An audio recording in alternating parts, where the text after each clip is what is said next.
ये आकाशवाणी है। कोविड-19 विशेष कार्यक्रम के अंतर्गत प्रस्तुत है कोरोना वायरस संक्रमण की वर्तमान स्थिति पर चर्चा, जिसे प्रस्तुत कर रहे हैं आकाशवाणी संवाददाता सिद्धार्थ सिंह।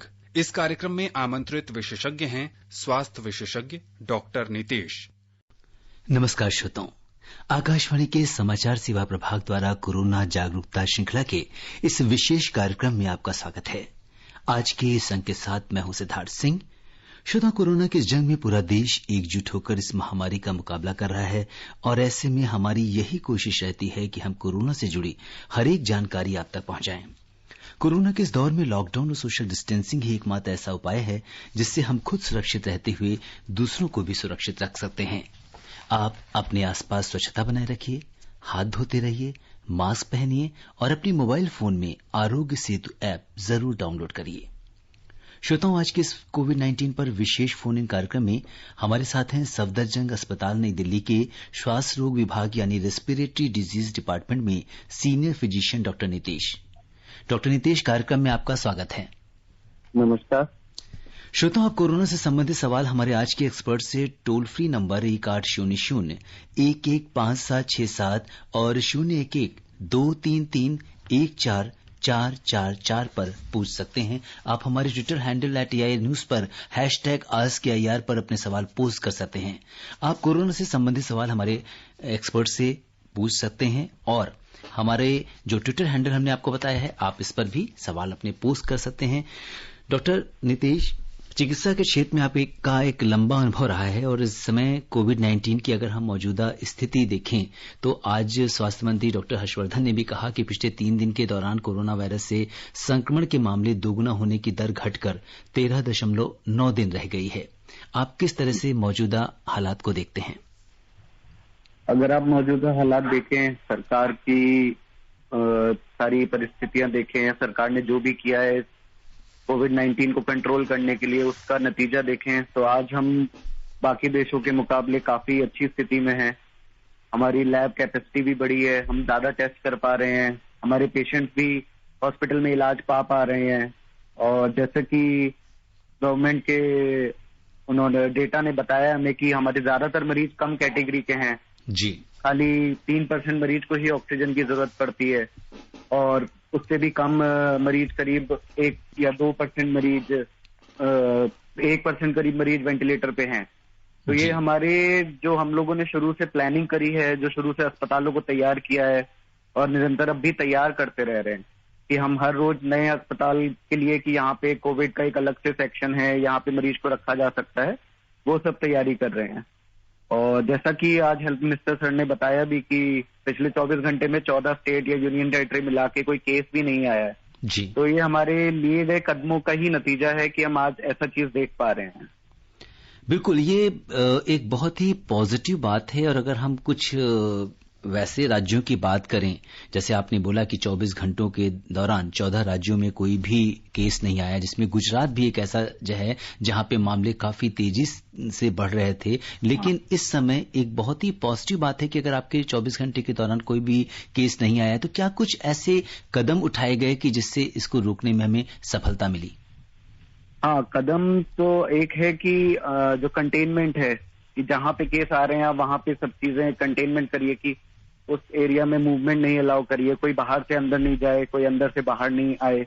प्लस उस एरिया में जितने लोग हैं उनमें एक टेस्टिंग करके डिटेक्ट करना, क्योंकि जो कोविड-19 फैलता है वो क्लोज कॉन्टैक्ट से फैलता है, वो हवा में नहीं है। वो जो पेशेंट है उससे जो कोई क्लोज कॉन्टैक्ट में आता है उसी के दौरान फैलता है जी। तो उन सब केसेस को एक ही एरिया में करके उनकी टेस्टिंग करके जब तक वो सबकी रिपोर्ट नहीं आती वहां पे कोई मूवमेंट अलाउ नहीं करना।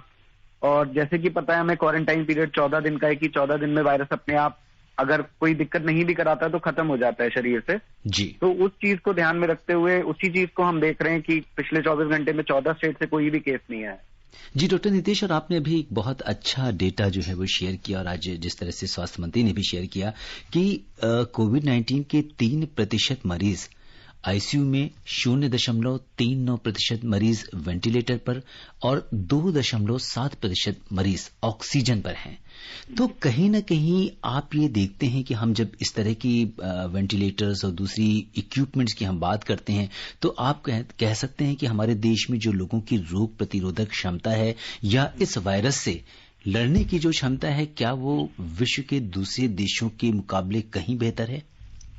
हाँ, ऐसा देखा गया है कि हमारे यहाँ जो पॉपुलेशन भी इफेक्ट हुई है, जो दूसरे देशों के मुकाबले हमारे यहाँ 40 to 60 ईयर्स वाले पॉपुलेशन में सबसे ज्यादा केसेस हुए।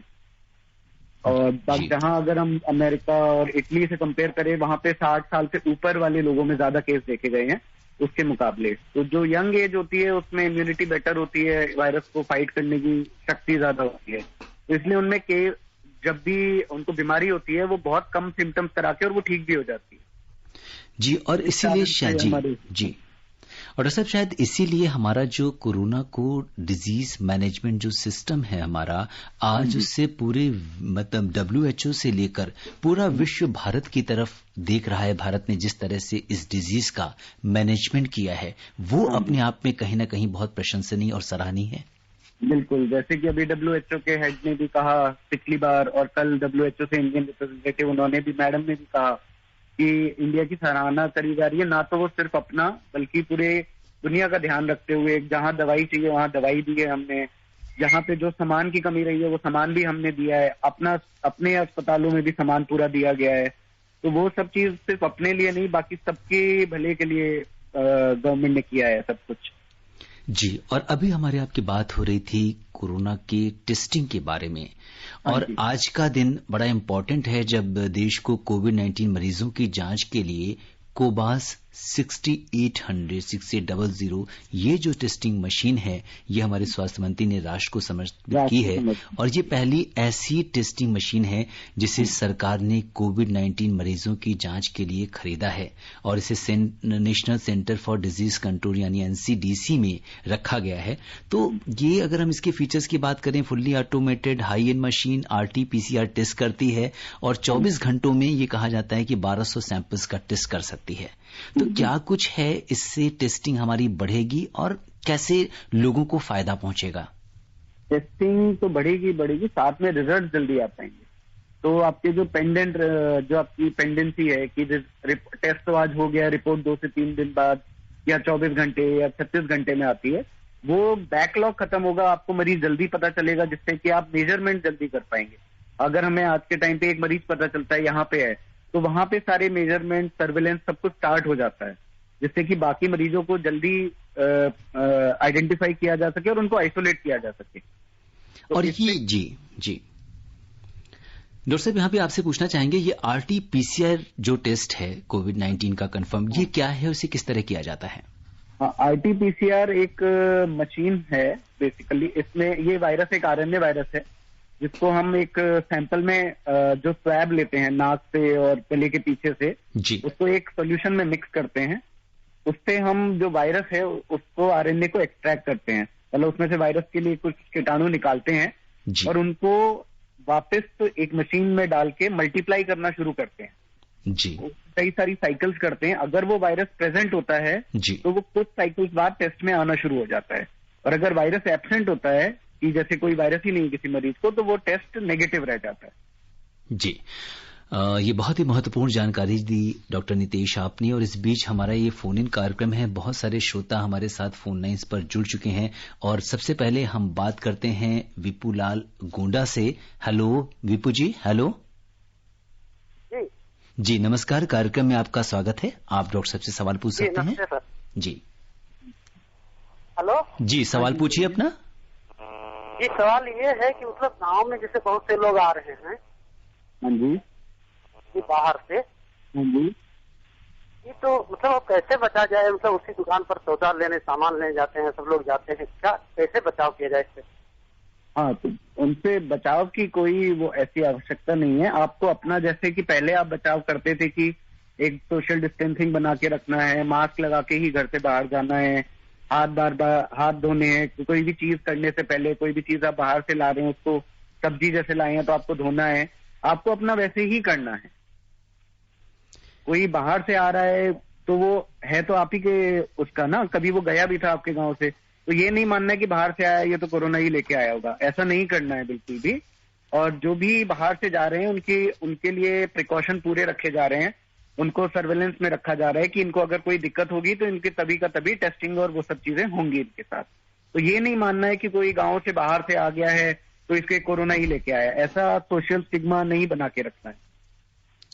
जी, ये बड़ा ही महत्वपूर्ण बात है। और डॉक्टर साहब, जैसा कि हमने देखा कि इसकी जो जागरूकता है, जिस तरीके से विभिन्न मीडिया संस्थानों के माध्यम से और लोगों को जिस तरह से सरकार अवेयर कर रही है, जागरूकता फैला रही है, तो हमने ये भी देखा है कि गांवों में लोग, जो गांव की सीमाएं हैं वहां पे भी लोग बहुत अवेयर हैं, और जो भी व्यक्ति बाहर से आ रहा है वो उसको प्रॉपर हाइजीन का और सोशल डिस्टेंसिंग का और अन्य जो बातें हैं जिसमें मास्क और लगाना शामिल है, तो इन सब बातों का बहुत तरीके से पालन कर रहे हैं।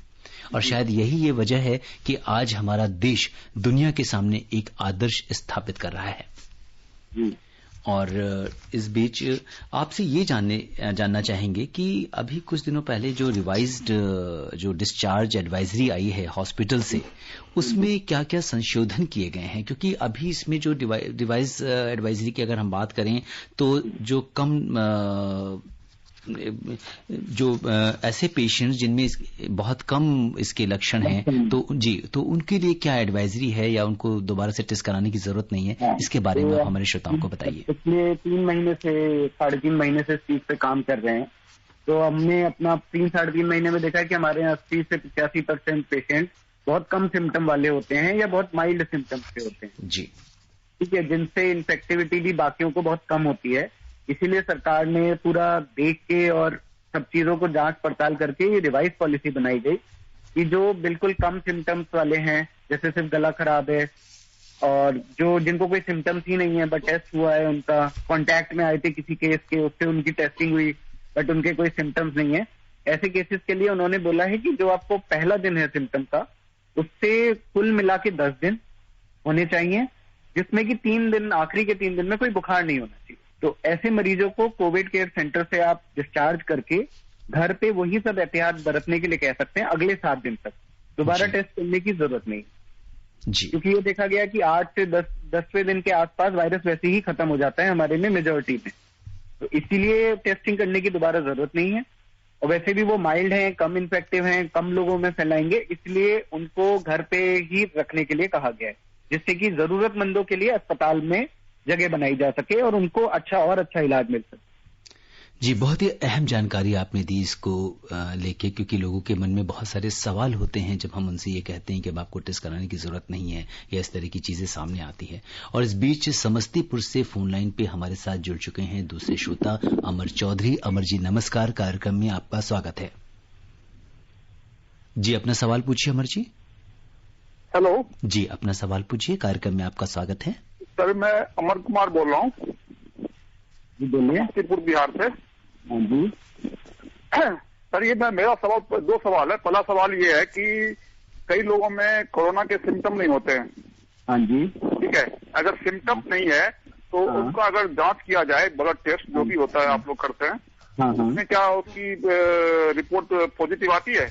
हाँ, उनमें कुछ पेशेंट में आती है जिनका किसी पॉजिटिव पेशेंट से कांटेक्ट हुआ होता है, उनके केस में ऐसा आता है। अच्छा, ठीक है सर। दूसरा सवाल ये है। हाँ जी, दूसरा सवाल ये कि सर, कुछ पेशेंट में ये सुनने में आया है कि न्यूज में बार बार आ रही है कि हाइड्रोक्सीक्लोरोक्विन जो मलेरिया की दवा है, वो कुछ पेशेंट में उनको रिलीफ मिलता है इस दवा से। हाइड्रोक्सीक्लोरोक्विन मलेरिया की दवा है, उससे ये कह रहे हैं लोगों को रिलीफ मिलता है, क्योंकि बहुत सारे ऐसे जो इस समय बहुत सारे सोशल मीडिया पे ये चीजें चल रही है कि हाइड्रोक्सीक्लोरोक्विन को हम एज अ प्रिवेंटिव मेडिसिन भी यूज कर सकते हैं कोरोना के लिए। तो इसके बारे में थोड़ा स्पष्टीकरण दे दें। जब ये कोरोना की वो शुरू हुई थी तब सरकार ने एक गाइडलाइन निकाली थी कि जो लोग इन मरीजों की सेवा कर रहे हैं या इनके केयर कर रहे हैं, सिर्फ उन्हीं को हाइड्रोक्सीक्लोरोक्विन, वो भी प्रोफाइलेक्सिस होता है कि आप बीमारी होने से रोकना चाहते हैं किसी को, क्योंकि वो उसका रिस्क बहुत ज्यादा है बीमारी होने का, क्योंकि वो इन सब लोगों का इलाज कर रहे हैं, इनकी सेवा में लगे हुए हैं। सिर्फ उनके लिए सरकार ने बोला था कि उन लोगों को ये देनी चाहिए। आम जनता को, जिनको कोई रिस्क नहीं है, जिनके कोई घर में कोई केस नहीं है, उनके लिए हाइड्रोक्सीक्लोरोक्विन नहीं बोली गई थी। दूसरा है हाइड्रोक्सीक्लोरोक्विन इलाज के लिए कोरोना मरीज के। तो जो मरीज बहुत सीवियर है, मरीज आईसीयू में है, अस्पताल में भर्ती है, ऑक्सीजन पे है, तो उसमें कुछ देशों ने और हम लोगों ने भी काम किया है।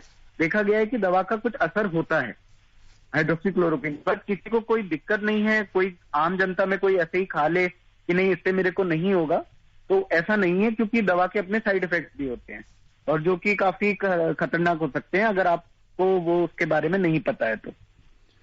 जी डॉक्टर नितेश, आपने बहुत महत्वपूर्ण जानकारी दी कि बिना किसी डॉक्टर की सलाह के, परामर्श के आप हाइड्रोक्सीक्लोरोक्विन खुद से ना लें, और अगर आपको ऐसा लगता है तो आप डॉक्टर की सलाह जरूर लें। और इस बीच नांदेड़ से हौसा जी हमारे साथ जुड़ चुके हैं। हेलो हौसा जी, नमस्कार। कार्यक्रम में आपका स्वागत है, अपना सवाल पूछिए। जी नमस्ते सर। नमस्ते जी सर, आप ये जो कोविड के बारे में चल रहा ना, हाँ, तो यही से जो पीसी टेस्ट होते हैं सर। हाँ, क्या होते हैं? वो जो पीसी टेस्ट होते हैं जी, अपना, पीसीआर टेस्ट की आप बात कर रहे हैं? जी होता है जी जी पीसी टेस्ट बोलते हैं ना, पीसीआर बोलते हैं उसे। हाँ, वही जरा इसके बारे में हमको जरा माहिती दीजिए। जी, आपने थोड़ा सा देर से शायद कार्यक्रम सुनना शुरू किया। अभी डॉक्टर साहब ने बताया था, तो डॉक्टर साहब आपसे अनुरोध है कि थोड़ा सा इन्हें एक्सप्लेन करते हैं दोबारा। हाँ, पीसीआर टेस्ट एक टेस्टिंग तरीका है, जो मशीनें होती हैं उनका तरीका है एक किसी भी कीटाणु को जांचने का। क्योंकि कीटाणु बहुत कम मात्रा में होता है, तो उसको बहुत बार बार मल्टीप्लाई करके, जैसे गुणा भाग गुणा करते करते एक देखते हैं मशीन में डाल के कि कितने किसी में आ रहा है कि नहीं आ रहा है। तो ये एक स्पेशलाइज्ड लैब में ही एक टेस्ट हो सकता है, ऐसे ही हर जगह नहीं हो सकता, क्योंकि इसके अपने नुकसान भी होते हैं कि अगर जो टेस्ट कर रहा है वो एहतियात नहीं रखे तो उसको एक्सपोजर होने का बहुत चांस होता है। जी, और टेस्टिंग की बात चल रही है तो डॉक्टर साहब आपसे ये पूछना चाहेंगे, जो National Institute of Virology Pune है, इसने भी पहली जो indigenous antibody based ELISA test kit, जिसका नाम रखा गया है कोविड कवच, ये इसने नोवेल कोरोना वायरस के डिटेक्शन के लिए बनाई है, और ये काफी फास्ट टेस्ट भी करती है। तो क्या कुछ ये एलाइजा टेस्ट क्या है? हाँ, तो जो एलाइजा टेस्ट है वो आपके खून में जो अपने वायरस है उससे जो लड़ने वाली एंटीबॉडीज बनती हैं, एक हम बोलते हैं, उनको डिटेक्ट करता है। तो इसका यूज होता है जहां पे आपको बहुत सारे लोगों के बीच में देखना है, उसको हम सर्वेलेंस बोलते हैं। कि आपने एक एरिया में गए, आपने वहां 1000 लोग चुन लिए कि इन 1000 का हमें 10,000 लोग रहते हैं, उनमें से रैंडमली चूज कर लिया आपने 1000 लोगों का हम ब्लड सैंपल लेंगे और उससे चेक करेंगे कि इनमें एंटीबॉडी बन रही है कि नहीं बन रही है। तो उसका वो सर्वेलेंस प्रोग्राम में यूज होती है अभी करेंटली। अभी उसको डायग्नोसिस के लिए अभी इतना यूज नहीं करते हैं, वो एक बहुत ज्यादा एरिया अगर एक साथ आपको कवर करना है उसके लिए यूज होती है, क्योंकि ये रिजल्ट 2-2.5 घंटे में ही दे देते हैं, तो आप ज्यादा लोगों का टेस्ट कम टाइम में कर पाते हैं। जी, और इस बीच अहमदनगर से हमारे साथ सचिन जी जुड़ चुके हैं। सचिन जी नमस्कार, कार्यक्रम में आपका स्वागत है, अपना सवाल पूछिए। Hello sir. जी सचिन जी। हाँ सर, हमारा मुझे यही सवाल है कि जो हम शादी पे जाने वाले और शादी पे जाते वक्त हम अकेले जाओगा सर, हम परिवार लेके जाओगा, मैं अकेले जाऊँ, और जाने के बाद में कौन कौन सी देखभाल के मुझे क्या क्या खबरदार रखनी चाहिए, यही बताना चाहता हूँ आपको। जी डॉक्टर से बड़ा ही रोचक सवाल है। शादी में जाना चाहते हैं, अकेले जाएं या फैमिली को लेके जाएं, और अगर सब लोग जाते हैं तो क्या क्या वहां पे सावधानियां बरतें?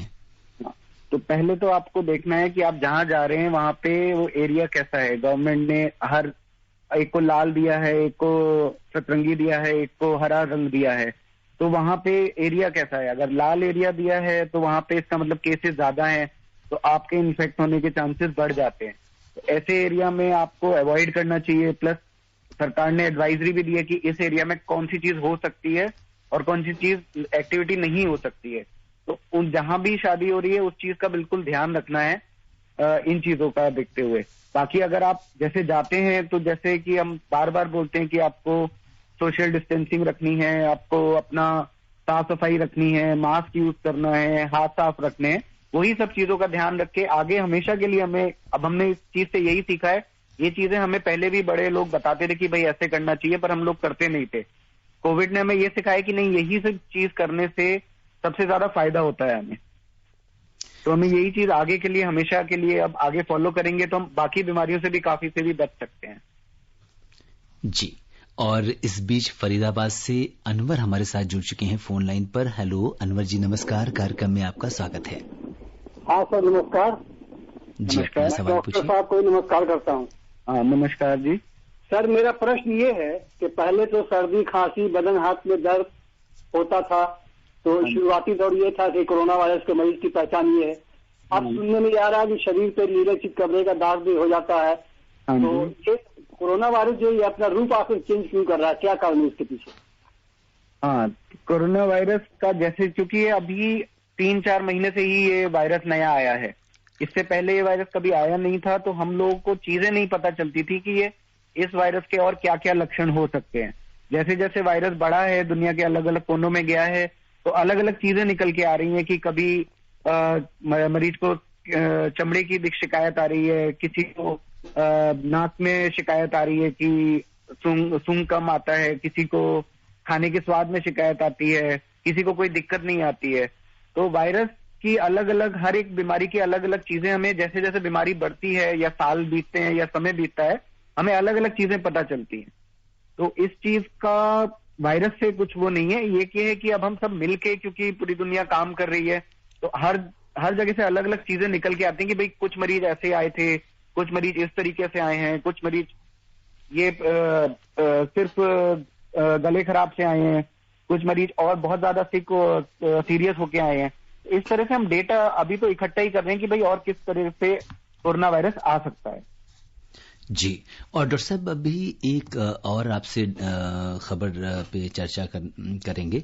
एक यूएन की अगर हम बात करें तो आज ये खबर दी कि जो यूएन महासचिव हैं एंटोनियो गुतेरेश, उन्होंने सरकारी जितने भी सिविल सोसाइटी संगठन हैं और स्वास्थ्य से जुड़े प्रशासकों से अनुरोध किया है कि वे कोरोना से जुड़ी मानसिक स्वास्थ्य संबंधी आवश्यकताओं पर तत्काल ध्यान दें। तो यहाँ पे जो कोरोना का लेके जिस तरह का जो साइकोलॉजिकल सफरिंग है वो बढ़ रही है और लोगों में कहीं ना कहीं एक मेंटल ट्रॉमा है, तो ये कैसे दूर करें लोग? शायद बहुत दिनों से एक तो एक बीमारी का डर, रोज हमेशा आंकड़े देखते रहते हैं, उससे थोड़ा पैनिक होते हैं, और लॉकडाउन में घर पर हैं, तो उनके पास वो इसका मैनेजमेंट किस तरीके से करें? हाँ, तो देखिए, पहली तो चीज है कि किसी भी चीज से घबराना नहीं। ठीक है, ये एक नई बीमारी है जिसका अभी हम काम ही कर रहे हैं जिससे, तो अभी आदमी के अंदर डर ज्यादा है कि मेरे को हो गया तो मुझे क्या होगा, मेरे को अब तो कोरोना हो गया, अब तो मैं बचूंगा नहीं, अब तो सब कुछ खत्म हो जाएगा। तो ऐसे नहीं सोचना है किसी भी कोरोना मरीज को। मैंने शुरू में भी यही चीजें मरीजों से बात करता था, तो उनको डर ज्यादा रहता था, बीमारी का नहीं, सुन के कि बीमारी में ये हो जाता है, वो हो जाता है। तो वो चीजें हमने बहुत शुरू में मरीजों को समझाते थे, नहीं ऐसा कुछ नहीं है, आप देखना, आप खुद ठीक होके बाहर निकलोगे और आप आगे लोगों को ठीक करोगे, आप ही आगे उनको बताओगे देखो हम भी तो ठीक होके गए हैं, बाकी लोग भी ठीक होंगे। तो हम लोग यही चीज है कि इस चीज पे बहुत ज्यादा ध्यान रखते हैं। इलाज अपनी जगह है, प्लस मरीज को समझाना, उसको विश्वास दिलाना कि वो अस्पताल से छुट्टी होके बिल्कुल ठीक होके घर जाएगा, वो एक इलाज का एक अहम हिस्सा है, जिसको मैं मानता हूं कि ये ज्यादा जरूरी है दवाइयों से भी ज्यादा, क्योंकि मरीज भी हमारे ज्यादातर माइल्ड और मॉडरेट कैटेगरी के हैं, जो तीसरे चौथे दिन खुद ठीक अपने आप को फील करने लगते हैं। और इसको आगे वो देखते हुए कि जो सोसाइटी है उसमें ऐसा नहीं होना चाहिए कि नहीं ये तो कोरोना का मरीज है, हमें इससे बात नहीं करनी चाहिए। भाई वो मरीज है, ठीक होके अपने घर गया है, अब वो मरीज नहीं रहा है, अब तो वो बिल्कुल नॉर्मल जैसे आप लोग हैं वैसे ही हो गया है, तो उससे ऐसे भेदभाव ना करें। ये बड़ा इम्पोर्टेंट संदेश डॉक्टर साहब आपने दिया कि जो कोरोना के जो मरीज हैं और ठीक होकर वो समाज में वापस आए हैं, वो एटलीस्ट शायद हमको पता है कि उसको कोरोना था और वो पूरी तरीके से ठीक हो चुका है, तो शायद उससे बिल्कुल भी खतरा नहीं है किसी को। तो ये जो सोशल एक्सेप्टेंस है ऐसे लोगों की, वो जरूर बढ़नी चाहिए, और इसके बारे में आपने जो हमारे श्रोताओं को जागरूक किया, ये बड़ा इम्पोर्टेंट था। और इस बीच हम रुख करेंगे मध्य प्रदेश के टीकमगढ़ का, जहां से जानकी का कॉल हमें आया है। हेलो जानकी जी, नमस्कार, कार्यक्रम में आपका स्वागत है। हेलो, क्या आप हमें सुन पा रहे हैं? हेलो जी बताइए, क्या सवाल है आपका जानकी जी? हाँ सर, नमस्कार। नमस्कार। हाँ सर, मेरा ये सवाल है कि जो अपने कोरोना के चलते मतलब रेडियो सेट पर जो समाचार आते हैं और बहुत सारे मीडिया की तरफ से ये बोला जाता है कोरोना महामारी, ये सर ये समझ में नहीं आ रहा है कि ये कोरोना कोई बीमारी है या महामारी है। जी डॉक्टर साहब, बड़ा इंटरेस्टिंग सवाल पूछा है कि महामारी और बीमारी में क्या अंतर है। हाँ, तो देखिए कोरोना एक बीमारी ही है। जब कोई बीमारी विभिन्न देशों के अलग अलग हिस्सों में एक ही चीज से पाई जाती है तो उसको हम महामारी बोलते हैं। तो महामारी शब्द सुनने में बहुत डरावना लगता है कि सब मर रहे हैं। इसका अर्थात ये नहीं होता। इसका सिर्फ एक ही मतलब होता है कि एक ही बीमारी है और दुनिया के कई सारे हिस्सों में एक साथ देखी गई है, या एक जगह हुई है उसके बाद दूसरी जगह गई है, या उसके बाद तीसरी जगह गई है। इससे पहले भी महामारियां हुई हैं, जैसे कि इन्फ्लुएंजा करके एक महामारी है जो 1918-19 में देखी गई थी, वो भी बिल्कुल ऐसी ही थी। और ये एक शब्द है बस जो यूज करते हैं। इससे डरने वाली कोई बात नहीं है, ना ही अर्थात निकालना कि इससे बहुत सारे लोग मर रहे हैं या महामारी है। ये सिर्फ एक टर्म है जो यूज करते हैं हम लोग एक कोई भी बीमारी को डिस्क्राइब करने के लिए।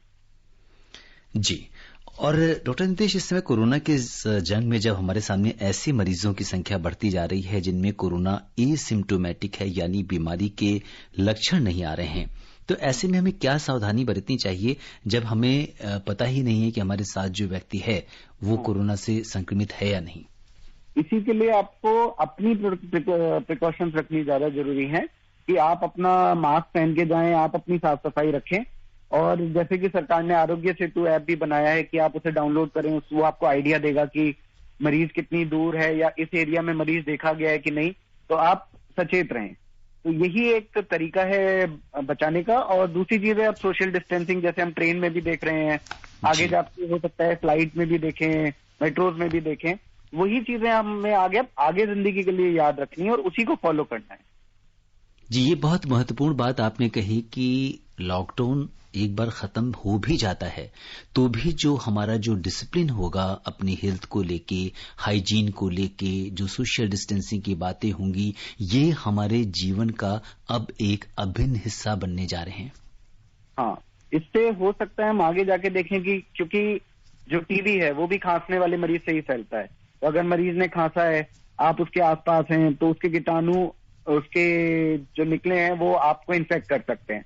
तो अगर आप सब मास्क पहनेंगे, डिस्टेंस रखेंगे, ये सब चीजें हो सकता है मैं आगे जाके हमारी टीवी में भी हमें हेल्प करे कि हमें आगे पास देखा जाए कि टीवी भी कम हो रहा है हमारा। और डॉक्टर साहब देखिए कि इस समय जबकि हम बहुत ज्यादा हाइजीन का फॉलो कर रहे हैं, हम मास्क पहन रहे हैं, सोशल डिस्टेंसिंग को अपना रहे हैं और हाइजीन हमारी एक बहुत हाई स्टैंडर्ड पे है, तो आपको लगता है कि ऐसे में जिस तरह की जो नॉर्मल हम लोग घरों में भी देख रहे हैं परिवार में कि इस मौसम में जो है सर्दी जुकाम या दूसरी हमें परेशानियां होती थी, वो इस समय उस तरीके से देखने को नहीं मिली? हाँ, वो भी चीज है कि वो हमें अब उस चीज को देखने में कम मिल रहा है, क्योंकि यही चीजें हम तब सर्दी जुकाम के टाइम भी समझाते हैं कि मरीज को अगर सर्दी जुकाम है तो उसको मास्क पहनना चाहिए, खांसते वक्त मुंह पे हाथ या कपड़ा रखना चाहिए, अगर ज्यादा बीमार है तो आपको घर से बाहर नहीं जाना चाहिए, ज्यादा लोगों से नहीं मिलना चाहिए। यही चीज हम पहले भी समझाते थे, बट क्योंकि अब इस चीज की वजह से लोगों को डर है, अब वो लोग वही चीज समझ रहे हैं, रियलाइज कर रहे हैं कि नहीं ये हमें ऐसे ही करना चाहिए, तो वो हमारे को इस चीज में भी आगे दिखेगा कि कम होता जा रहा है। जी, और इस बीच डॉक्टर साहब हमसे अगले कॉलर जुड़ चुके हैं बाड़मेर से त्रिलोकाराम जी। हेलो। नमस्कार। जी नमस्कार। जी नमस्कार। मैं ये पूछना चाहता हूँ कि अगर कोई व्यक्ति किसी बीमारी से ग्रसित है और वो कहीं नहीं गया, उसको क्या कोरोना हो सकता है? और दूसरे क्वेश्चन से, ये वायरस सर्वाधिक किस बॉडी को प्रभावित करता है? दूसरा वाला सवाल एक बार आप दोबारा बोलेंगे? जी डॉक्टर साहब, डॉक्टर ये पूछना चाह रहे हैं कि शरीर के किस अंग को सबसे ज्यादा प्रभावित करता है कोरोना वायरस? शरीर के अंग में ये सबसे ज्यादा प्रभावित करता है आपकी सांस की नलकी को, चाहे वो ऊपर की नलकी हो जो नाक कान गले का होता है या फिर आपके फेफड़े हो, तो ये सबसे ज्यादा उसी को प्रभावित करता है। और डॉक्टर साहब आप चूंकि श्वास आपका जो डिपार्टमेंट है जी वो भी श्वास रोग से संबंधित है, तो इसका अगर किसी को कोरोना इन्फेक्शन होता है तो किस तरीके से वो वायरस ट्रैवल करता है हमारी बॉडी में? हाँ, अगर किसी को कोरोना का इन्फेक्शन होता है तो सबसे पहले वो आपके गले को प्रभावित करता है, जिसमें आपको गले में दर्द, बुखार और जकड़न सी लगती है गले में। उसके बाद जैसे अगर बॉडी की इम्यूनिटी अच्छी है, आपको कोई और बीमारियां नहीं है, तो ये इम्यूनिटी कंट्रोल कर लेती है उसी लेवल पे। पर अगर आपको बीमारियां हैं, आपकी एज ज्यादा है, 65 से ऊपर है, आपको डायबिटीज है जो कंट्रोल नहीं है, हाइपरटेंशन है, आप डायलिसिस के मरीज हैं जिससे इम्यूनिटी कम रहती है बॉडी की, तब ये जाके फेफड़ों में निमोनिया कराती है। जी, तो ऐसे में जो इस तरह के पेशेंट्स हैं, अगर हम डायबिटीज की बात करें या कार्डियक पेशेंट्स की बात करें या इवन जो मतलब सांस से संबंधित रोग है, एस्थमेटिक लोग हैं, तो क्या उन लोगों को कोई विशेष सावधानी बरतनी है? हाँ, उन लोगों को अगर कोई एस्थमेटिक है, पहली चीज है उसको अपनी एस्थमा की दवाइयां नहीं छोड़नी है। ऐसा नहीं होना चाहिए कि कोरोना के डर में नहीं मैं ये दवाई नहीं लूंगा, तो उसको अगर दिक्कत भी होगी, तो अगर एस्थमा की भी दिक्कत लग रही होगी उसको, तो वो उसे लगेगा कि नहीं मेरे को कोरोना की दिक्कत हो गई है। तो अगर कोई आपको बीपी की शिकायत है, शुगर की शिकायत है, तो आपको अपनी वो दवाइयां बिल्कुल बराबरी से जैसे आप पहले लेते थे वैसी ही लेनी चाहिए। और बाकी प्रिकॉशन के तौर पे जो हम हर एक जो को समझा रहे हैं, वही सारे प्रिकॉशंस है कि सोशल डिस्टेंसिंग रखना चाहिए, साफ सफाई रखनी चाहिए, वही चीजें कंटिन्यू रहनी चाहिए।